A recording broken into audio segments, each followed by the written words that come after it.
Everyone, আমি সঙ্গীতা। আমার নতুন একটি ব্লগে তোমাদের সবাইকে ওয়েলকাম।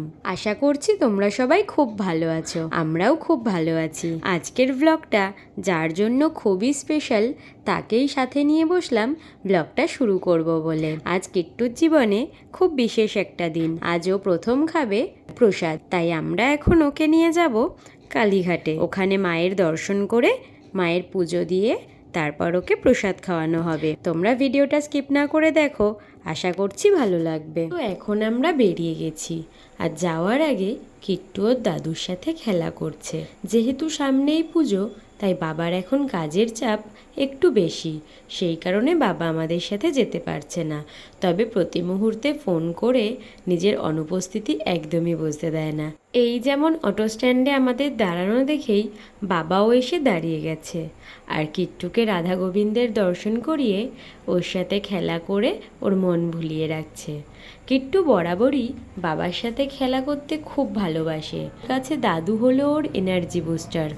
এমনি সময়ও যতটা না অ্যাক্টিভ থাকে, ওর দাদুর সাথে থাকলে ও তার ডবল অ্যাক্টিভ হয়ে যায়।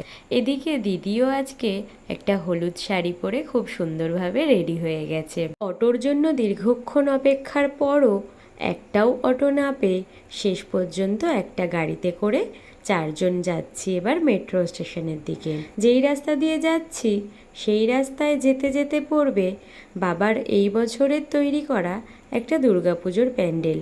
চলো তোমাদেরকে সেটাই এখন দেখাই। এই যে প্যান্ডেল তৈরির কাজ এখনও চলছে, আর পাশেই আছে জেসিবি মাঠের মাটি সরানোর কাজ করছে। প্যান্ডেল তৈরি হয়ে যাওয়ার পর অবশ্যই তোমাদের দেখাবো। গল্প করতে করতে চলে এসেছি মেট্রো স্টেশনে, আর উঠেছি আমরা এবার মেট্রোতে।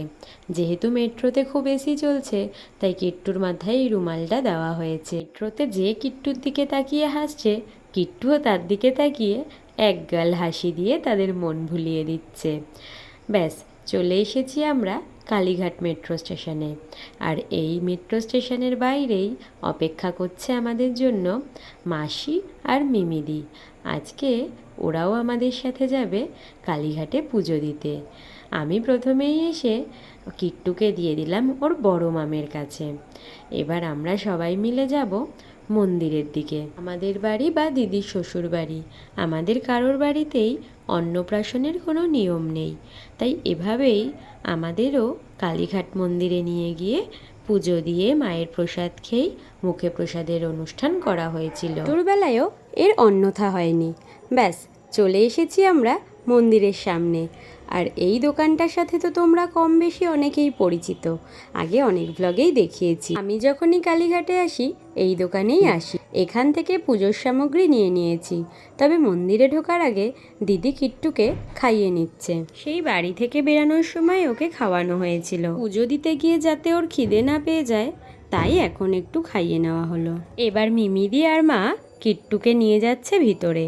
মাসি আর দিদি ওই দোকানেই আছে, ওরা আর ভিতরে যাবে না। আচ্ছা, তোমাদের ছোটোবেলায় কাদের কাদের এইভাবে মুখে প্রসাদ হয়েছিল আমাকে অবশ্যই কমেন্ট করে জানিও। ঢুকে গেল ওরা মন্দিরের ভেতরে। ভালো মতন করে মায়ের দর্শন পেয়ে পুজো দিয়ে ওরা বেরিয়ে আসলো। কিট্টুর হলো আজকে প্রথম কালী মায়ের দর্শন। এবার আমরা সবাই আবার ওই দোকানেই ফিরে যাচ্ছি। ওখানে গিয়ে একটু বসে নিই। এবার আমাদের যে ঠাকুরমশাই পুজো দিতে নিয়ে গিয়েছিলেন, উনিই কিট্টুকে প্রসাদ খাইয়ে দেবেন। প্যারা সন্দেশ যেহেতু একটু শক্ত হয়, তাই ঠাকুরমশাই একদম সামান্য করে ওর মুখে দিয়েছেন আর আশীর্বাদ করে দিচ্ছেন। কিট্টু একদম অবাক হয়ে গেছে, ও ভাবছে ওর সাথে এটা কি করা হচ্ছে। এরপর আমিও প্রসাদ নিয়ে নিলাম।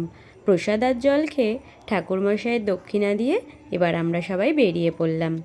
অনেকটা বেলা হয়ে গেছে আর পেয়ে গেছে সবার খিদে, তাই আমরা চলে এসেছি একটা দোকানে একটু জলখাবার খাওয়ার জন্য। এখানে আমাদের জন্য বলেছি কচুরি, আর দিদি কচুরি খাবে না বলে ও শুধু রসগোল্লা বলল নিজের জন্য। দেখতে দেখতে কিট্টু বড় হয়ে যাচ্ছে, তবে ওর এই স্মৃতিগুলো আমি সবসময়ের জন্য রেখে দিলাম। এদিকে আমাদের কচুরিও চলে এসেছে।